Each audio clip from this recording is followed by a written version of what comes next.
Dünyada däldi, älemdäki iň ýalňyz adam. Bilişiňiz ýaly 1969-njy ýylda Aýa iwerilen kosmonawt hakda ýaryn. Ýok, iň ýalňyz adam Aýa ilkinji bolup ayak basan Neil Armstrong däldi. Sebäbi Aýa gonunda ýanynda Buzz Aldrin bardy. Şeýdip iki adam bilelikde goňdy.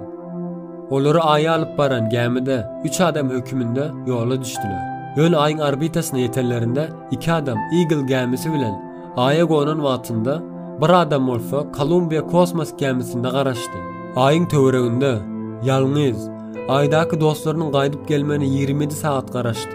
Ýöne aýyň orbitasynda aýlanýanlyk sebäpli aýyň arkasyna baranda takminen 50 minutlap aýratnaşyklar kesilýärdi. Şol 50 minutluk döwürde kosmonawt Michael Collins yer ýüzünde ýaşap geçen adamlardan has izolirlenen uzak ýalňyz adam diýen adaýa boldy. Pikir edip görseňizle sizi iň ýakyn adamyň ikisi aýyň beýligi tarabynda. Galan adam zat bolsa dünýäde.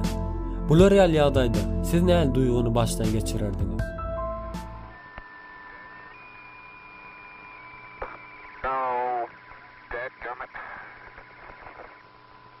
Jack Schmidt having a few problems. Good show. I told him you were. Whoop. Okay. We see that one went all the way in.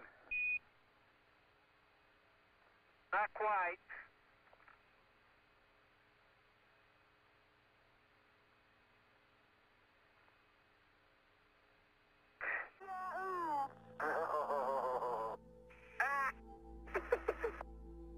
Boy, do I like to run up here.